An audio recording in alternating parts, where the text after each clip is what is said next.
Connectra creates opportunities for people with disabilities by providing information, resources, and programming geared towards better inclusion and quality of life. August will include the following programming: Service Mondays, where we highlight a local organization or initiative. Tuesdays are for ABC Studios Art Break with Connectra. Wednesdays are Chair Yoga with Bobby Seal Kabisky. Thursdays are Adaptive Fitness with Ocean Rehab and Fitness. Fridays are Contemporary Improv Dance classes with Janice Lawrence. Also coming up is Connectra's Community Barbecue. Join us on August 27th from 5 to 7 p.m. for a casual social gathering to celebrate another successful year and our Society's volunteers. Check out our updated programming calendar on our website, connectra.org, or follow us on social media.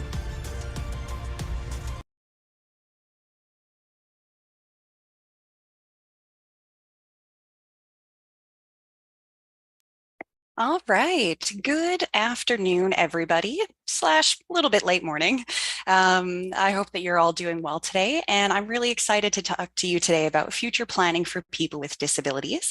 I'll be focusing our presentation today on the organization that I work with, Plan Institute, as well as some of our partnerships and some different disability planning tools, including our Access RDSP partnership and some of the support we offer through that. So my name is Liss. My pronouns are they, them, and I'm one of the program managers that we have at Plan Institute. For those of you who may not be able to see me, I am a white, non-binary person with medium length blue, purple, pink, and green hair. I'm currently wearing a black over-the-ear headset and a purple tank top with some faded white diamonds on it. I have been working with Plan Institute since 2017 in varying roles. And outside of that, I have many other personal and professional ties to disability, including being a person with disabilities myself and being the caregiver of my wife who has disabilities. All the information that I'm going to be providing in the presentation today is meant for educational and informational purposes only. So it should not be understood as any professional advice or recommendation for any course of action. Now, before I begin, I want to take a few moments to acknowledge that I gratefully work and live on many traditional Indigenous territories.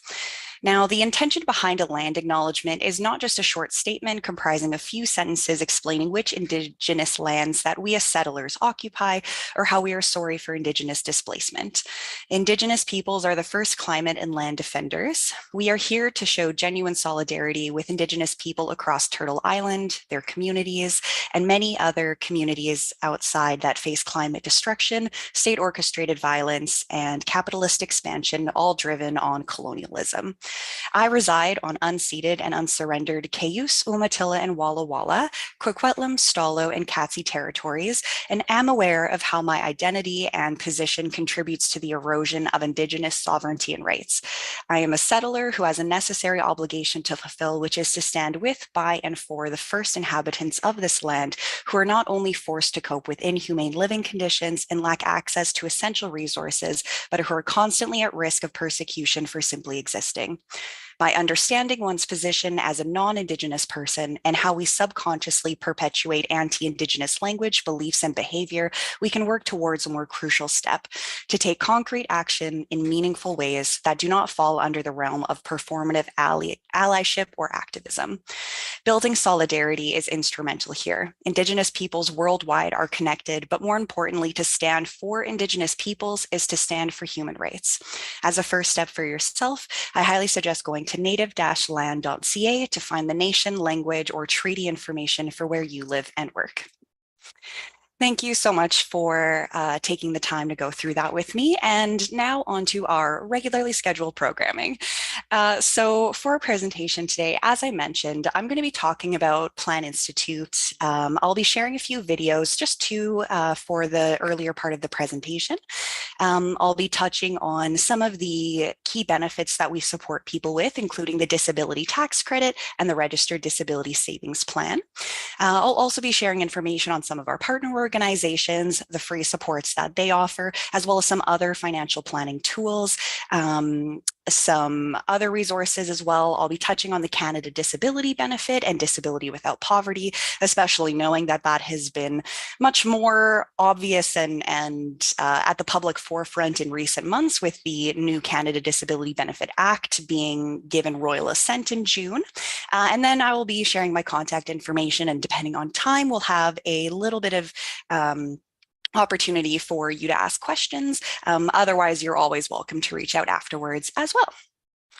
So Plan Institute, who are we?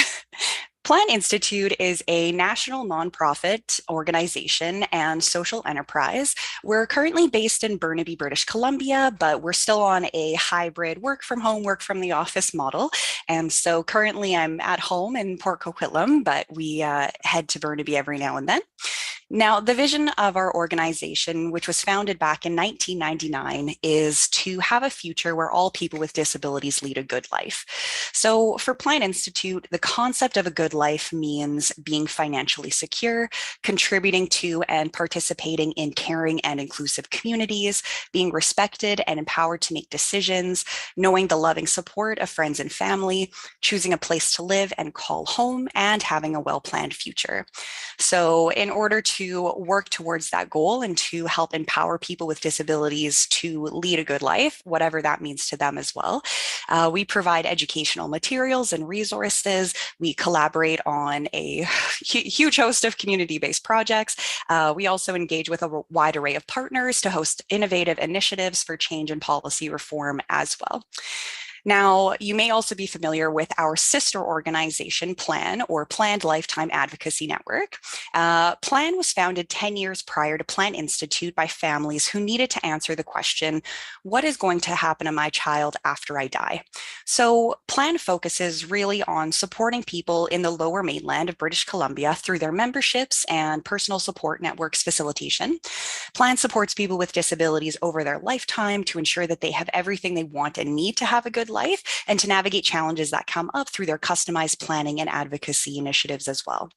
Now, Plan Institute was born out of PLAN to take the values, concepts, and practices that have been used by those families and to share them on a national scale. So both of our organizations evolve together and continue to share a common goal, which is to create good lives for all people with disabilities and their families. Now, although the two organizations are completely separate entities at this point in time, we continue to work collaboratively with PLAN and our joint networks. And we aim to continue our role in the family-led disability movement to promote and demonstrate the success of the community-based concepts, principles, and values that our organizations represent. So one of the core pillars of Plan Institute, or I guess maybe it would be helpful to explain that the core pillars that we have are innovation, education, and leadership. So touching on innovation, there are several different things that Plan Institute has been involved with, both in the past and the present. So I've put a few things in here now. So really, we engage in social innovation through community-based projects and partnerships with one goal in mind, as you're probably familiar with now, to help empower people with disabilities to lead good lives. So some of the things that we've been involved with have been developing or pushing for the government to adopt and regulate the world's first registered disability savings plan. And I'll touch a little bit more about that in the presentation. Also, our Access RDSP partnership that was established in 2016, I'll be touching on more later as well. We've worked on a citizenship-based theory of disability, focused on the representation agreement, which is a grassroots alternative to legal guardianship. So actually in British Columbia, that is the only place in Canada where you can have a representation agreement, which is a way for somebody who does not have the same legal capacity to, for example, create a power of attorney or create a will, but the representation agreement allows somebody who can still understand and can determine who they want to support them in the decisions that they're making, they can use something called a representation agreement. We've done various workshops, retreats, and learning initiatives. We've supported TIES, online personal networks for anyone facing a life challenge. TIES is a private, secure, and practical web-based application that enables caregivers to create, connect, communicate, and coordinate a care team. We've also worked on a national social innovation generation partnership, had personal network development support for more than 40 national and international organizations. We also have 7 affiliate organizations that are across Canada. And we also have our online future planning tool, which is designed to help Canadians with disabilities plan for and accomplish their future planning goals. And I'll be touching on that in a little bit as well. Now, under our education pillar, we have a variety of educational opportunities that are pretty much always ongoing. We have our workshops and webinars. We also have several different resources and publications. All of these can be found on our website, which is planinstitute.ca. I've put the links on the screen here for those of you who registered and will get a copy of the PowerPoint presentation. You'll also have those links pretty easily available. Otherwise, a quick online search of Plan Institute will easily take you to the right place. So to give you a bit of an overview and example of the types of supports that we offer under these categories. So for our workshops and webinars, we currently offer 2 levels of RDSP webinars. So again, the Registered Disability Savings Plan. We have our level 1, which is really introductory for people who are just new to the RDSP and learning about it. And then we have our level 2, which is more advanced, talks more about the long-term considerations of having an RDSP, managing holders, investment options, all of those really bits of detailed information about managing the plan, but generally geared towards people who already have an RDSP or are wanting even more information. So those are 2 webinars we have that run every single month. We usually alternate between a 10 a.m. or a 7 p.m. start. We also have our Wills, Trust, and Estate Planning online workshop. This is geared towards people who are in BC. And actually, I'm very excited to say that as of September 2023, so starting almost next month, we're basically August at this point. So starting in September, we are no longer charging for people to attend that online workshop. And so we used to have a workshop inclusion fund and a bursary to cover the $25 cost that we had, but now that is no longer necessary. So the cost will no longer be a barrier to anybody who wants to access that really great information. We also have our personal support network facilitation online self-paced course. This is, I believe it's about an 8-week course. For this, it is about $300 a seat, but we do have our workshop inclusion fund still available for that course for 50% of the cost. And in some instances, we've been able to provide a full 100% bursary for that as well. And we also have our Caregivers Retreat. This is an annual retreat that we do, usually in October. And over the last few years, we've been really lucky to be able to offer it either completely free or at a very reduced cost. For those of you who might be interested in applying for the Caregivers Retreat, I believe it is from October, it is October 13th through 15th. And this special weekend retreat was developed by and for family caregivers to allow for the chance to relax, rejuvenate, and connect with other caregivers in a beautiful setting. It's going to be held at Tinamera Resort on Vancouver Island. And so I believe it's about $150 for one person. A little bit more for if there's a second person that's going to be joining. And because we only have limited slots, people need to complete a survey and indicate their interest. And then I believe tomorrow or the day after, we'll be doing a randomized draw. So today is your last day if you want to apply for a chance to participate in the Caregivers Retreat. The easiest thing to do is just go to planinstitute.ca. Under our Learning Center, there's Caregivers Retreat, and that'll have the link there to apply as well. Now, outside of those workshops that we've done and that we regularly host, we've also done a lot of custom workshops and presentations. We recently have done a project with the Alberta Association of Immigrant Serving Agencies, and we developed a course for settlement practitioners to better support newcomers who have disabilities. And so we really try to go above and beyond and really meet the needs of whatever organization or individual is reaching out to us for support. Outside of that, we have a whole host of resources and publications that are available through our website, and I'll be sharing a lot of information about those resources throughout the presentation today. So if you do have any questions, feel free to ask at the end, but I will be covering a lot of those as we continue. So I'm going to share a short video now on the future planning tool, which is one of those innovative tools that we've created over the last few years. Life is full of firsts. The first time you take a trip, your first apartment.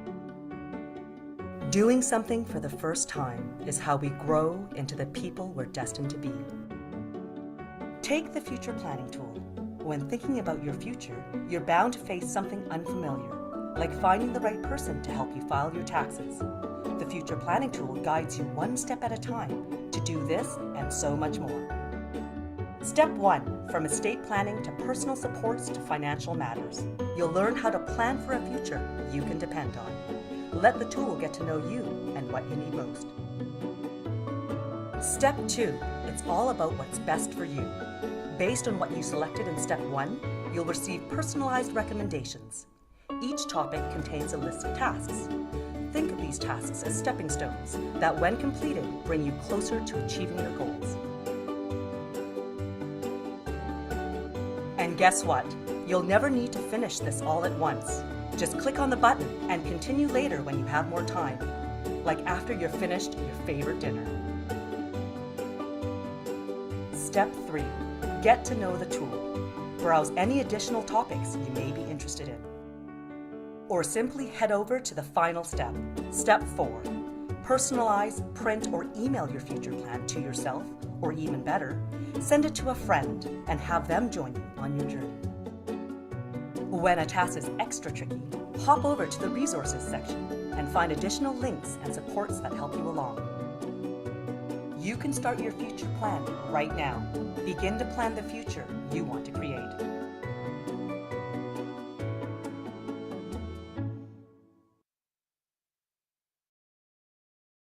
All right, and I realized I should have done the video description before I shared the video, so my apologies for doing it afterwards. But for those of you who may have had any issues in seeing that video, the video featured 4 characters. There was a blonde person wearing glasses with a disability, a short-haired brunette male friend, a long-haired brunette female in professional clothing, and a short-haired female friend.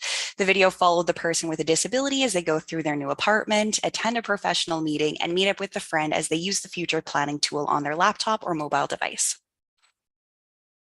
So now I'm going to switch gears a little bit and talk about leadership. So the leadership that we've done with Plan Institute has taken many different forms. So we have worked in policy reform, working to reform laws, as well as that, focusing on creating tools and mechanisms to create and maintain a good life. A lot of this was work that was done on the Registered Disability Savings Plan and the work that we're doing now with the Disability Without Poverty movement and working to enact the Canada Disability Benefit, as well making it easier for families to secure a good life for their relatives with disabilities, as well as for individuals themselves. Now, our affiliate organizations are ones that we regularly connect with. These are autonomous and self-sufficient entities, but both Plan Institute and our affiliates all subscribe to the core organizational objectives and values of Plan and Plan Institute.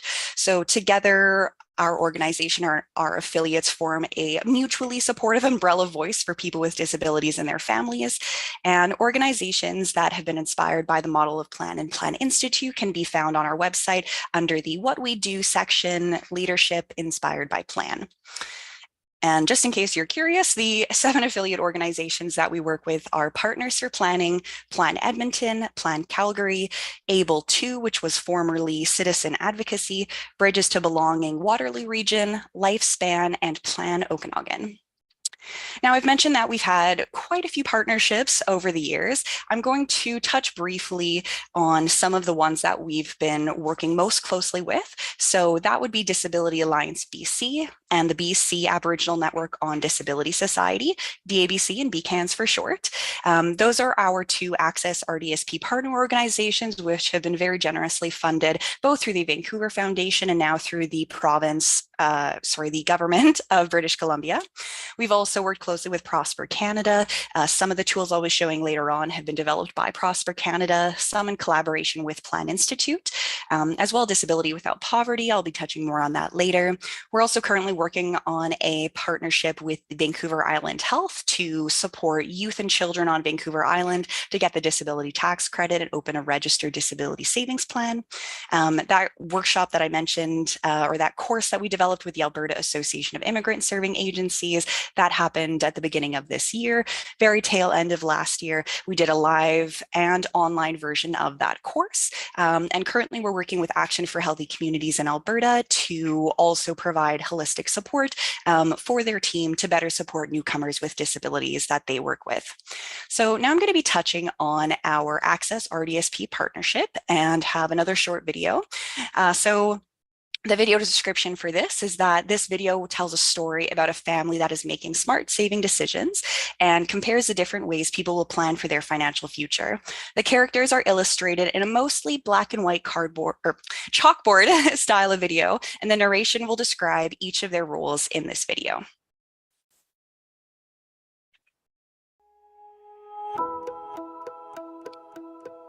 Do you know how to take advantage of government savings programs to help you and your loved ones plan for the future?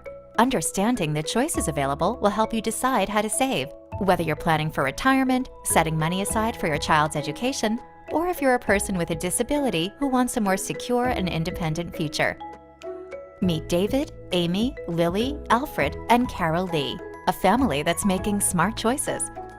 The Lees are taking advantage of education savings, grants, and bonds worth more than $9,000 by setting money aside in an RESP so that Lily and Alfred can attend college. David and Amy have decided to open an RRSP and will pay less in taxes because of their contributions. Carol wants more flexibility with her money and decided a tax-free savings account is a good option. Alfred has the most to gain by setting money aside for his future. He qualifies for the disability tax credit because he has a marked restriction in walking. This credit allows his parents to pay less tax every year and to open a registered disability savings plan for him. Alfred and his parents make regular contributions to his plan, and Alfred will receive up to $90,000 in matching government grants and bonds before he turns 50. He'll still be eligible for other disability income support programs. Because of their careful investing, the Lees have a lot to look forward to. In 15 years, Lily and Alfred have graduated from college and are debt-free. In 20 years, Carol puts a down payment on a condo. In 25 years, Amy and David are ready to retire. In 30 years, Alfred has significant savings in his RDSP and decides it's time to start taking money out. Alfred's RDSP helps ensure his financial independence and supplements the other income he receives through disability assistance and his job. The Lee's neighbor, Sasha, has a mental health disability. Ms. Lee told her about some of the great plans her family has been making for the future, and Sasha has made an appointment with a community advocate who will help her to open an RDSP. Sasha has no funds to invest, but the government will help her save by contributing $1,000 each year to her RDSP, up to $20,000 over her lifetime. Start today and make a plan that's right for you. If you have questions about the Registered Disability Savings Plan, please contact Access RDSP.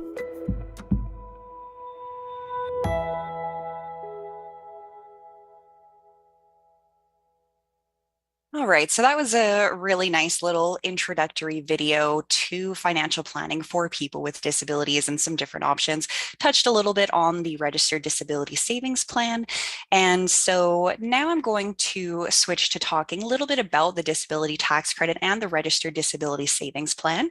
We're always wanting to share more information about that because we think that they're such incredibly valuable tools that is not very well known.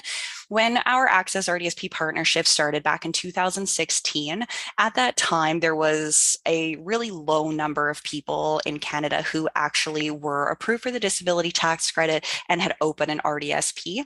Now, the RDSP only came around in 2008, so it's only been oh my gosh, it hasn't even been 20 years that it's been available yet. So still learning a lot along the way. As of right now, it's estimated that about 40% of people who have been approved for the disability tax credit have then gone on to open the registered disability savings plan. And that's only from the people who we know have actually been approved for that tax credit. If we take a look at the people who have severe and prolonged disability and might qualify for both of those benefits, but haven't been able to access it because of one of the barriers to them, then that number would probably be a significant percentage lower than that. So I'm not going to spend too much time talking about this. As I mentioned, we do have our in-house webinars that we offer on these.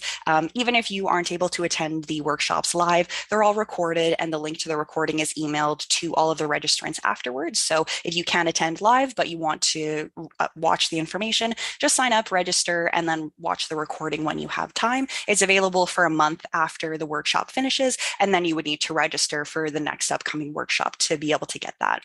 So what is the disability tax credit? Otherwise known as the DTC or the T2201 form from the Canada Revenue Agency. So really, the disability tax credit at its core is a Canada-wide non-refundable tax credit that is applied to and approved by the Canada Revenue Agency or the CRA. So with the disability tax credit, this is one of those tax credits that doesn't matter whether you can work, it doesn't matter whether you can go to school, it doesn't matter how much money you're making or what types of other benefits you're receiving. To be eligible for the disability tax credit, you just need to have a severe and prolonged disability. Now, I'm getting a little bit ahead of myself. With the DTC, there's no age requirement. It can be approved for up to 10 years in the past. The non-refundable amount, so meaning you can apply this to your taxes, pay less in taxes. It can also be transferred to an eligible family caregiver. So for 2022, the disability amount credit maximum was almost $9,000. And the additional supplement for children who have disabilities and are approved for the tax credit is about $5,000 for around $14,000 total that somebody could reduce their taxes by, or again, transfer to a relevant family caregiver.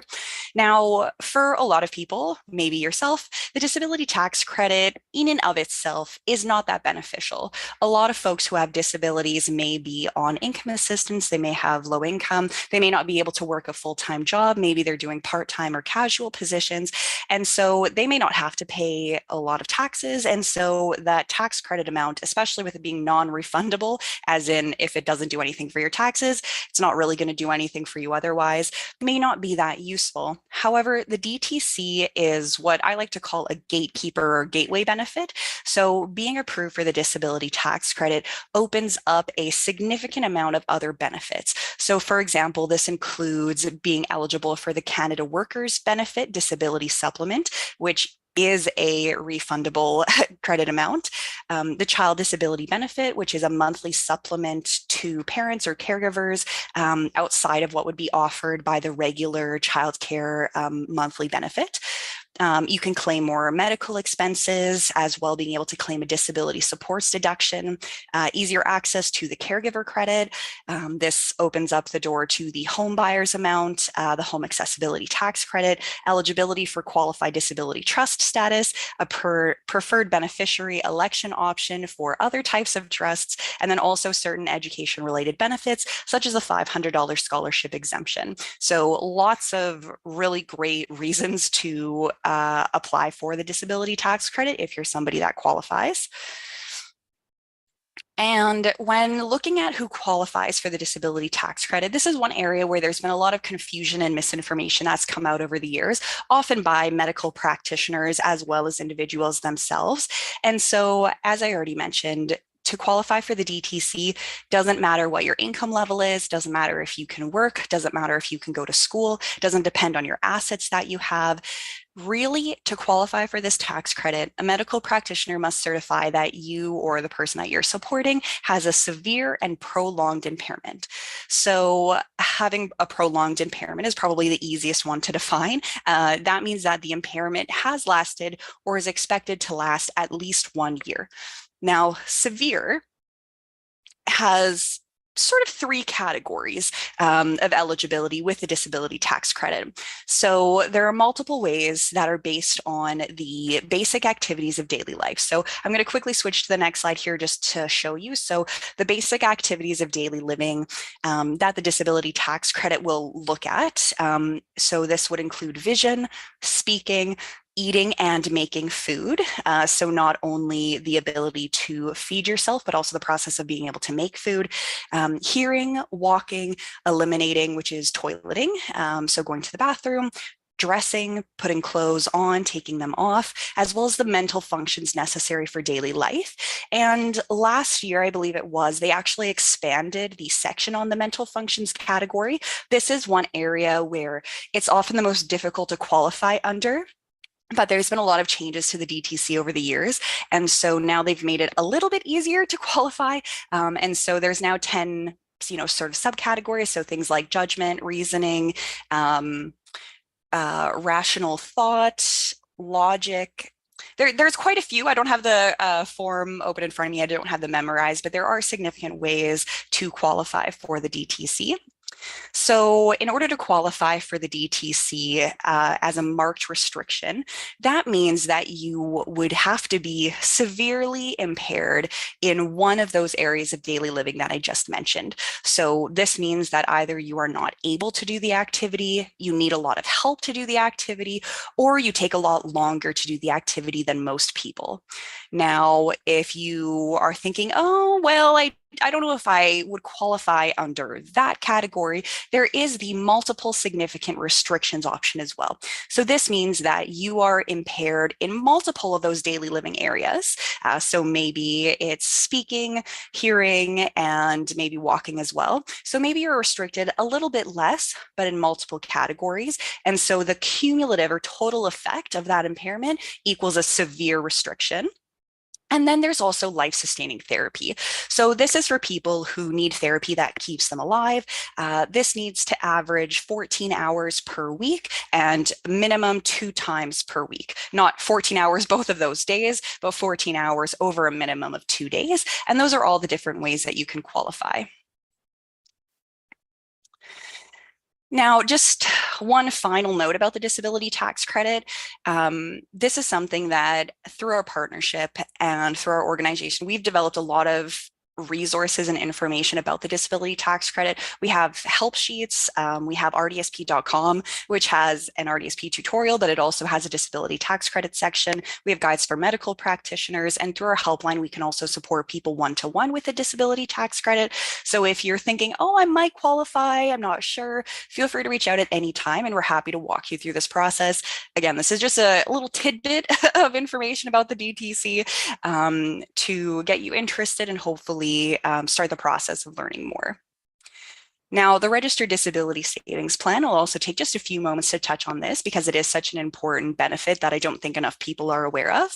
So, in short, a Registered Disability Savings Plan, or RDSP, it was created by the federal government as a long-term investment savings plan.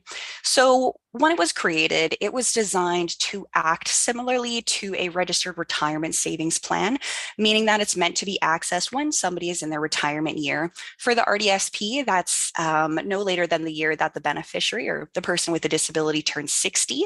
That's when they would start taking withdrawals from their RDSP. But in practice, the RDSP works a little more similarly to a registered education savings plan or an RESP because the government is going to provide contributions into the RDSP as they do within RESP. However, there's no other plan that has the most advantages than the RDSP. The government will provide up to $20,000 in bonds just by having the account open. So for somebody who's low income, because this is an income-based bond, somebody could receive up to $1,000 per year for up to 20 years. Outside of that, and no money deposited in the account is required to get that. Simply by having an RDSP, filing your income taxes, and having the DTC, you can automatically receive that every year and up to that $20,000 amount, or up until the year that you or the person with a disability turns 49. It's really important that I mention that because no grants and no bonds, none of those government contributions can be deposited in the account once the beneficiary, again, that person with a disability, is in the year they turn 50. So very important to start early and as early as possible to get as much of that government money as possible. Now, if you are somebody or you know someone who has an RDSP and they are able to deposit money into the account, then the government will provide up to $70,000 in grants up until the end of the year the beneficiary turns 49. So usually this is $3,500 per year, and somebody, if they're below the income threshold, which for the grants is about $100,000 of income per year, as long as they make less than that, then they could deposit $1,500 a year or about $125 a month and get that full $3,500 per year. So in general, it usually takes about 20 years to get the full amount of both the bonds and the grants if you are eligible and able to get the full amount every year. But if you were approved for the disability tax credit up to 10 years prior, retroactivity comes in as well. Outside of the money that the government will contribute, somebody could deposit up to $200,000 themselves as well, up until the end of the year they turn 59. I'm sorry for the awkward wording about up until the end of the year the beneficiary is this, but that's the way that the government words and has all of the regulations around the RDSP, so it's very specific. But outside of the potentially $90,000 from the government, somebody can deposit up to $200,000, have pretty much unlimited investment income within the account, and it will not affect any eligibility for most provincial and all federal disability benefits. So this means guaranteed income supplement, old age security, Canada Pension Plan, all of those federal programs, they don't consider the RDSP as income or an asset, so it does not contribute to eligibility or cause any issues with that at any time. As well, in most provinces and territories and those programs, they've also exempted the RDSP. I can confidently say that within BC, they have 100% exempted it as well. So for example, you or somebody you know might be receiving persons with disabilities or the PWD income assistance benefit, and the RDSP would not impact that at all, even when you start taking money from the account. And so it's a really great way to save and invest money and not worry about losing out on benefits, which is often a really big fear for a lot of people.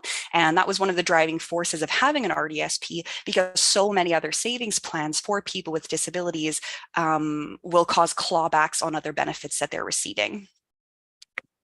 So to qualify for an RDSP, the applicant must be a Canadian resident, and they must be a Canadian resident for tax filing purposes. So they don't have to be a permanent resident or Canadian citizen. They just need to be somebody who's living in Canada and would be paying and filing taxes within Canada. So if that is your situation, that is considered a Canadian resident for the RDSP. You must also have a valid social insurance number. It can be temporary or permanent as long as it remains valid, and must be approved for the disability tax credit. Outside of that, there is the age criteria for the plan, which I've mentioned briefly. So somebody needs to open the RDSP no later than December 31st of the year they turn 59, and they can only receive those government grants and bonds up until the end of the year they turn 49. So opening early is absolutely key. Now, as I mentioned, through our Access RDSP partnership, we try to provide as much free support as we can with the DTC and RDSP, really with the goal of reducing and removing as many barriers as we can, knowing that there are challenges pretty much across the board with both of those. So the support that we offer includes having free RDSP and DTC info sessions for individuals, organizations, professionals. We have our toll-free disability planning helpline, although I will clarify that this is not only for the DTC and RDSP. We can support people with pretty much any disability planning topic that you may have questions about. We've got a lovely team of advisors, as well as some internal staff members who are also working to provide support and, additional referrals or resources when appropriate. And so that phone number for the helpline is 1-844-311-7526. And the email address is info@rdsp.com. We also offer one-to-one support in applying for the DTC and opening an RDSP. So if you're somebody who's in British Columbia, we do have both of our partner organizations. DABC can support people in applying for the disability tax credit, regardless of what age you are. It usually takes 2 to 3 months to have an appointment once the referral has gone in, but they'll be able to work with you, get a really good understanding of your situation, create a sample DTC application that can be taken to your medical practitioner and help with that conversation, and then provide support in all of the follow-up process afterwards as well. And if you are somebody who's Indigenous, then our partner BCANS, they provide support to Indigenous people. I believe now they're doing it across Canada as well. They've recently shifted, so now they're BCANS as well as Indigenous Disability Canada. So lots of specialized support there for Indigenous folks, including support. Well, I'll mention that in a moment. I'm talking about their organization soon. Plan Institute also offers a free one-time $150 grant for children and low-income people in BC who have an RDSP. That's through our Endowment 150 grant. We have customized resources for professionals and organizations. And then to help you understand and navigate the RDSP a bit more, we also have our RDSP calculator and RDSP tutorial. All of that can be found on rdsp.com. So I want to touch now on 2 of our partner organizations and then talk about some other resources and other organizations that we work really closely with and will hopefully help you in your own journey or help the people that you support as well. So Disability Alliance BC, they have quite a number of programs. So they have their Advocacy Access Program, which they provide support in applying for disability benefits outside of just the disability tax credit. So they can provide support in applying for the persons with disability benefit application, as well as persons with persistent and multiple barriers to employment. They can also provide support in applying for Canada Pension Plan disability and any other types of disability benefits that are available to folks living in BC. They also have a free tax aid clinic for folks living in BC who are lower income, support in filing taxes, as well as understanding and accessing different types of tax credits. As well, they are very experienced in supporting people with taxes many years prior. So backdated taxes are one of their specialties and areas of expertise. So that's a great place to go if you're needing some help with taxes and you want to work with somebody who's really knowledgeable about disability tax credits outside of just the DTC, but other, relevant associated credits that I mentioned a bit briefly with the DTC slide. They also have their disability law clinic. And so this is pretty new. I mean, they only opened this up, I think 2 or 3 years ago. And so the disability law clinic provides a summary, advice, and referral service, which is a free confidential legal service directly to persons with disabilities from across BC on certain disability related areas of law, including accessibility laws, discrimination and human rights, access to services, accommodation in the workplace, post-secondary education, transportation, decision-making rights, removing committeeship, the public guardian and trustee, and long-term disability insurance as well. So they have quite an expansive scope, but it doesn't include legal support for things that aren't related to disability. They also have the Right Fit program, which is a program that helps to connect wheelchair users with accessible rental or with rental properties, and then their DTC advocacy and their DTC tool. All of this information can be found from their website at disabilityalliancebc.org and the different subcategories and headings on their website. Of course, if you reach out to us, we can also help direct you to that and possibly just share with you the resources directly as well. Now, as I mentioned, the BC Aboriginal Network on Disability Society, or BCANS, outside of the support they offer with the DTC and RDSP, they also have wraparound supports as well, really wanting to try to provide as much holistic support as they can for Indigenous persons with disabilities and their support persons and families. So they provide support with the Persons with Disabilities and Monthly Nutritional Supplement program as well. Disability Alliance BC will also do that, but for people who do not self-identify as Indigenous. Indigenous Disability Canada, so their other name or other, I guess, title that they go by. They also have their support for the Indigenous Student Learning Program. They have an Indigenous Employment Engagement Program, and they also provide Indigenous disability case management. So a whole host of services geared specifically towards people who are Indigenous living in BC. And then briefly, I just want to touch on some other financial planning tools. So some of these were mentioned in that financial planning video around Access RDSP. But so really, I just want to say that the DTC and RDSP, while they can be some really great financial planning tools for individuals with disabilities, they can be difficult to access, and the age limits and some of the other criteria can be difficult to manage. And two, really, that's just one aspect of financial security. And so, we always encourage folks to look at other financial planning tools, things like non-registered savings plans, registered education savings plans, trusts, income assistance. If you're somebody who qualifies for the Persons with Disabilities or PWD designation, BC, highly recommend you go ahead and apply. The supports are there for you. And so really encourage you to make use of that. And then also potentially a tax-free savings account. Just a little caveat or disclaimer with a tax-free savings account that I know can cause some clawbacks on disability income assistance. So you just want to make sure before working on any of these that you have a full understanding, or reach out for help to help navigate you through that process and make sure that you're making the best decisions for yourself and to provide information to help you make that choice for you. There's also a few, in case you want to increase your financial literacy or the financial literacy of somebody you're supporting. There's some tools that I want to recommend. So there's Trove, which is a financial self-help portal. This can be found at yourtrove.org. So yourtrove.org. And this was developed by Prosper Canada. It was launched in September of 2021. It's bilingual, so it's available in English and in French. And really, this is an online resource that provides free financial tools, worksheets, and educational resources, specifically designed for financially vulnerable Canadians, and really with the goal of helping them take control of their finances. Momentum, which I believe is an Alberta-based nonprofit, they also offer free online self-paced courses on money management topics. So these range from 45 minutes to an hour, and they cover the topics of budgeting, credit, assets, banking, consumerism, and education savings. And those can be found at courses.momentum.org.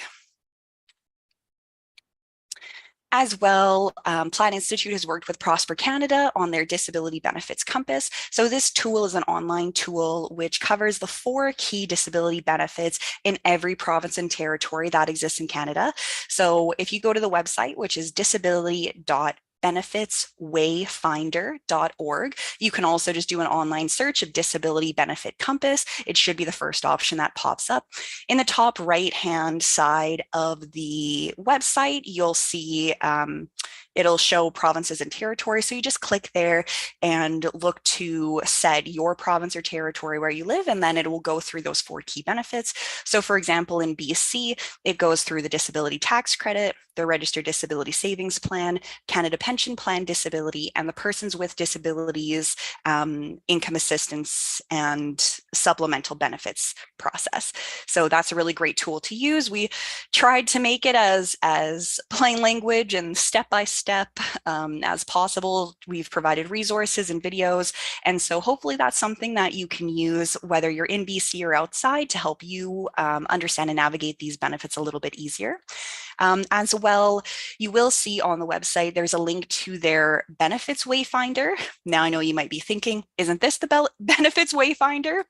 This tool that I've just mentioned is their disability specific wayfinder, but for people who do not have a disability, or they have a disability but want to know about other possible credits and benefits they might be eligible for, if you click that link through to their regular benefits wayfinder, that includes pretty much all of the tax credits that you could possibly access. And it has like a little quiz and different sections and ways to filter through and find out what other benefits you might be eligible for that you haven't yet found out about. So that's another great resource for anybody, regardless of whether they have a disability or not.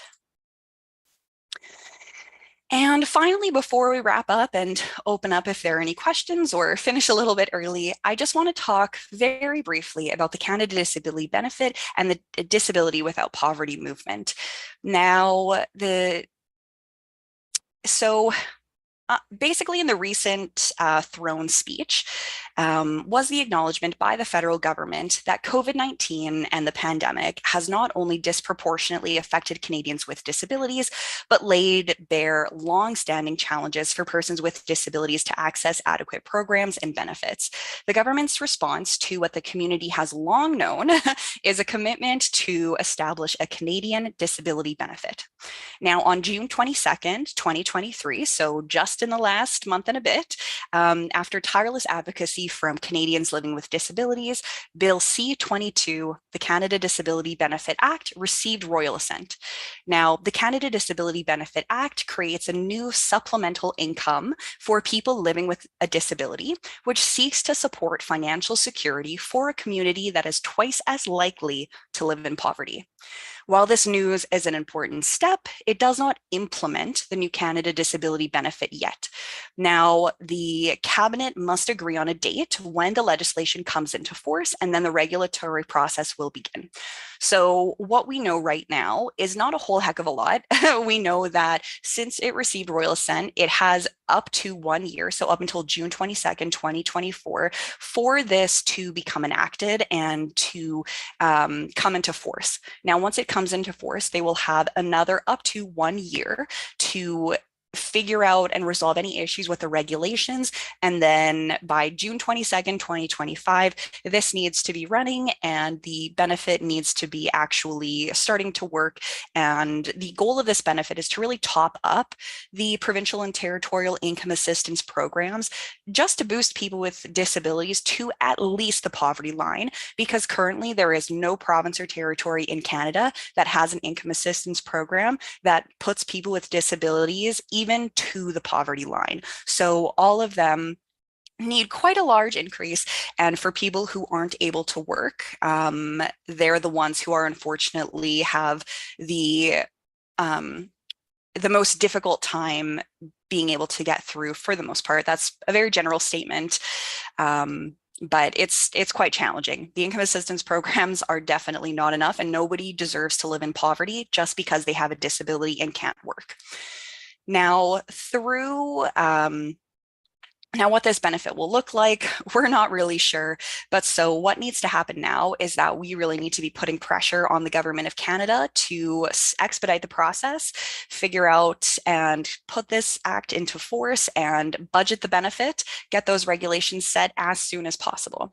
So Disability Without Poverty is a nationwide movement that's led by people with disabilities and supported by families, friends, service providers, allies, and organizations.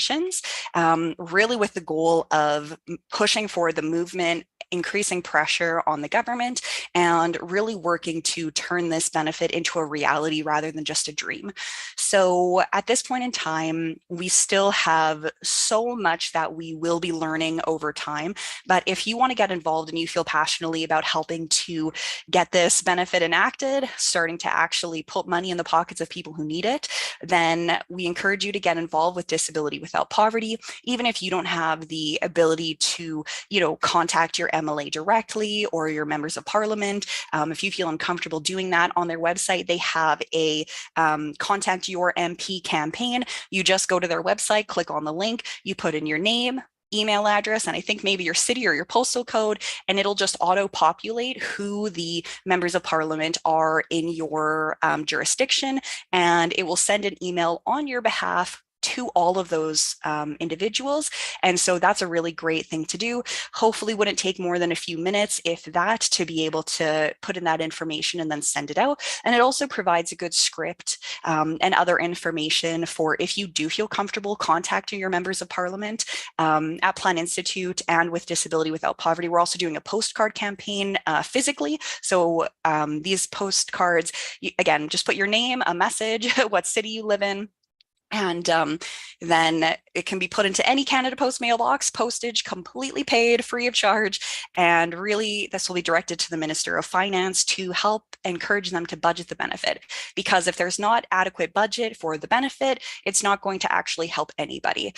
So if you want those, feel free to reach out. Happy to mail you some for you to either fill out yourself or share with your friends, families, coworkers, people you meet on the street, really anybody. We want to get as many of these out as possible to really put that pressure on.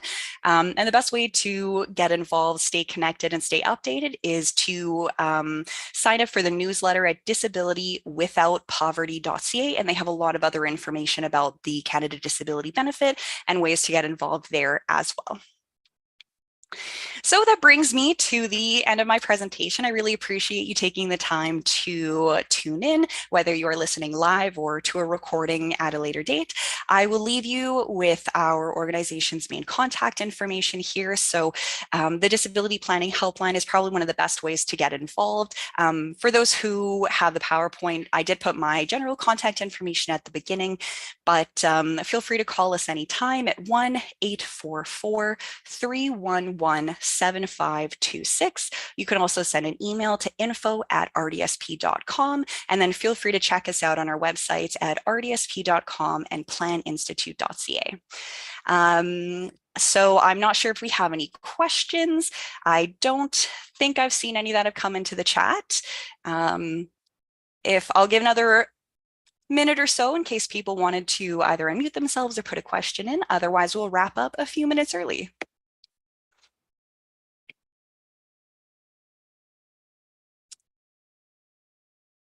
Okay, well, I don't see any hands raised. I'm not hearing anything, not seeing anything else come into the chat. So I think without, oh, hold on. Yes. Oh, well, thank you so much for joining, Yvonne. I really appreciate you participating.